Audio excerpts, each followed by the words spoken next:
और आप सबका स्वागत है मेरे चैनल लर्न टेक थिंग्स में। आज हम उस सबसे ज़रूरी सॉफ्टवेयर के बारे में बात करेंगे जो आपके हर डिवाइस में मौजूद है। ये एक ऐसी अदृश्य ताकत, एक साइलेंट कंडक्टर जो आपके फ़ोन से लेकर इंटरनेट चलाने वाले सर्वर्स तक सब कुछ कंट्रोल करती है। जी हाँ, हम बात कर रहे हैं ऑपरेटिंग सिस्टम की, हमारे डिजिटल युग की आर्किटेक्ट्स की।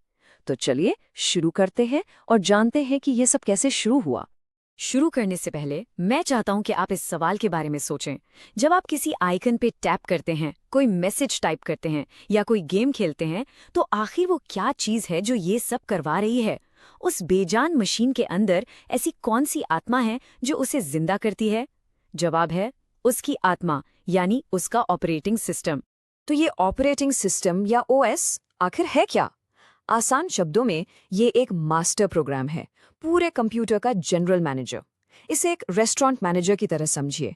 आप ऑर्डर देते हैं, जैसे कि एक ऐप खोलना है, और ओएस शेफ, वेटर और बाकी स्टाफ को, यानी प्रोसेसर, मेमोरी और स्क्रीन को बताता है कि क्या करना है, कब करना है और सबको मिलकर कैसे काम करना है। ये आपके आसान से रिक्वेस्ट को हार्डवेयर के एक कॉम्प्लेक्स डांस में बदल देता है। इस मैनेजर की अहमियत समझने के लिए हमें इस समय में थोड़ा पीछे जाना होगा।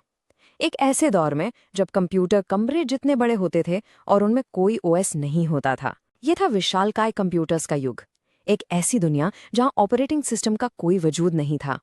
अब ये सोचना भी मुश्किल लगता है, लेकिन उस दौर में कंप्यूटिंग बेहद मुश्किल काम था। ENIAC जैसी मशीन्स पर प्रोग्रामर्स को एक छोटी सी कैलकुलेशन के लिए भी फिजिकली सर्किट्स को रीवायर करना पड़ता था और स्विचेस को ऑन ऑफ करना पड़ता था। कोई मेमोरी मैनेजमेंट नहीं, कोई मल्टीटास्किंग नहीं, बस एक बार में एक प्रोग्राम, एक ही काम। ये बेहद धीमा और इनएफिशिएंट तरीका था।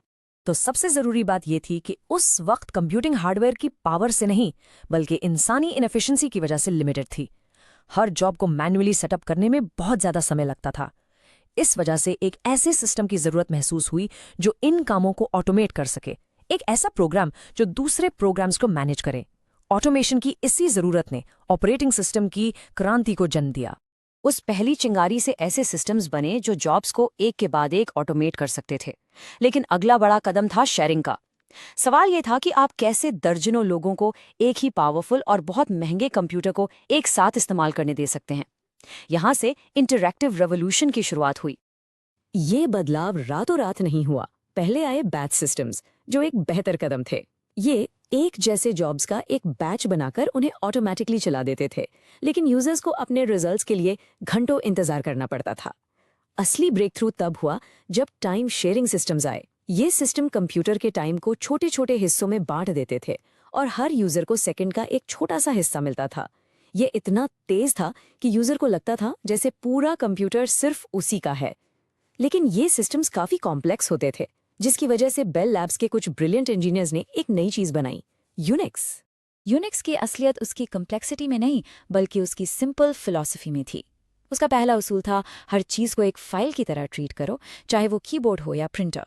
दूसरा, छोटे छोटे टूल्स बनाओ जो सिर्फ एक काम करें, लेकिन उससे बेहतरीन तरीके से करें। और फिर यूजर्स इन सिंपल टूल्स को जोड़कर बड़े बड़े कॉम्प्लेक्स काम कर सकते थे। ये मॉड्यूलर डिज़ाइन इतना पावरफुल था कि इसका DNA आज लगभग हर मॉडर्न ऑपरेटिंग सिस्टम में पाया जाता है। यूनिक्स ने बड़े कंप्यूटर्स की दुनिया बदल दी, लेकिन अगली क्रांति कंप्यूटिंग को हमारे घरों तक लाने वाली थी।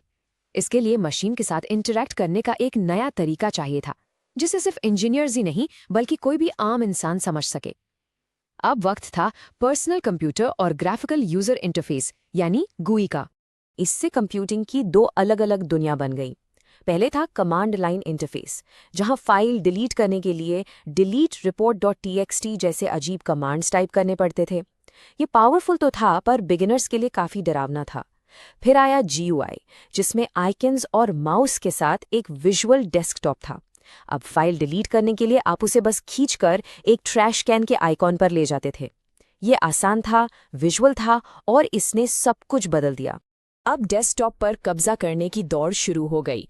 माइक्रोसॉफ्ट के MS-DOS ने पहले IBM PCs को पावर दी, लेकिन 1984 में एप्पल के मैकिन्टॉश ने GUI को आम लोगों तक पहुंचाया। माइक्रोसॉफ्ट ने भी जल्द ही विंडोज़ लॉन्च किया, लेकिन असली गेम चेंजर था विंडोज़ 95।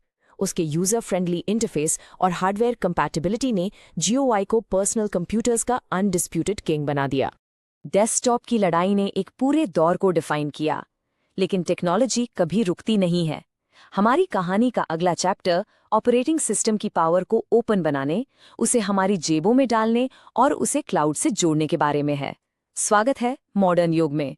1991 में जब एप्पल और माइक्रोसॉफ्ट जैसे जायंट्स आपस में लड़ रहे थे, फिनलैंड में एक यूनिवर्सिटी स्टूडेंट लाइनस टॉरवाल्ड्स ने एक हॉबी प्रोजेक्ट शुरू किया। वो पावरफुल यूनिक्स सिस्टम का एक फ्री वर्जन बनाना चाहते थे। उन्होंने अपना कोड ऑनलाइन पोस्ट कर दिया ताकि दूसरे लोग उसे देख सकें और उसमें योगदान दे सकें। ये प्रोजेक्ट लिनक्स बना और इसने ओपन सोर्स मूवमेंट को जन्म दिया। अब हो सकता है आप अपने लैपटॉप पर लिनक्स इस्तेमाल ना करते हों, लेकिन आपकी डिजिटल लाइफ पूरी तरह से इस पर निर्भर करती है। लिनक्स की ये एक साइलेंट डोमिनेंस है। ये उन ज़्यादातर वेब सर्वर्स को चलाता है जो आप तक वेबसाइट्स पहुंचाते हैं, उन क्लाउड प्लेटफॉर्म्स को पावर देता है जहां आपका डेटा स्टोर होता है। दुनिया के सबसे पावरफुल सुपर कंप्यूटर्स भी इसी पर चलते हैं। और हाँ, आपकी जेब में रखे एंड्रॉयड फ़ोन के दिल में भी यही कर्नल है। और फ़ोन की बात करें तो ये हमें आज के सबसे बड़े OS बैटलफील्ड पर ले आता है, मोबाइल। ये मार्केट साफ तौर पर दो प्लेयर्स के बीच में है। गूगल का एंड्रॉयड, जो उसी लिनक्स कर्नल पर बना है, अपने ओपन मॉडल के कारण डोमिनेट करता है, जिसे कोई भी मैन्युफैक्चरर यूज कर सकता है। और दूसरी तरफ है एप्पल का iOS, जो अपने हार्डवेयर पर एक टाइटली कंट्रोल्ड प्रीमियम एक्सपीरियंस देता है। तो इतनी सारी हिस्ट्री के बाद यूनिक्स से लेकर विंडोज और एंड्रॉयड तक आखिर ये सब काम कैसे करता है? ये सब एक सिंपल से प्रोसेस पर चलता है। आप एक आइकन पर क्लिक करते हैं, वो ऐप OS कर्नल से एक सिस्टम कॉल करता है, यानी रिसोर्सेज मांगता है। कर्नल, जो हमारा विश्वसनीय मैनेजर है, उस रिक्वेस्ट को सेफली हैंडल करता है, फिजिकल हार्डवेयर को बताता है कि क्या करना है, और बस ऐप आपकी स्क्रीन पर आ जाता है। ये बुनियादी प्रोसेस दुनिया के हर डिवाइस पर दिन में अरबों बार होता है। ये हमें इस पूरी हिस्ट्री के सबसे ज़रूरी सबक पर लाता है, जिसे ये कोट बिल्कुल सही तरह से बताता है। टेक्नोलॉजी समस्याओं को हल करने के लिए विकसित होती है। बैच सिस्टम्स ने मैनुअल सेटअप की समस्या को हल किया, यूनिक्स ने शेयरिंग की समस्या को हल किया, GUI ने आम लोगों के लिए कंप्यूटर यूज करना आसान बनाया, लिनक्स ने ओपन सोर्स का रास्ता खोला। हर अगला कदम पिछले कदम की कमियों का समाधान था। और ये हमें भविष्य में ले जाता है। अगली बड़ी समस्याएं हमारे सामने हैं: आर्टिफिशियल इंटेलिजेंस को मैनेज करना, क्लाउड और लोकल डिवाइसेस को सीमलेसली जोड़ना, और कंप्यूटिंग को एज पर चलाना, यानी वहीं जहां डेटा बन रहा है।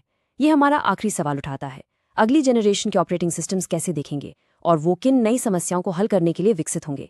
कहानी अभी खत्म नहीं हुई है। Thanks for watching learn take things. Like, share और सब्सक्राइब करें। अगले वीडियो में मिलते हैं।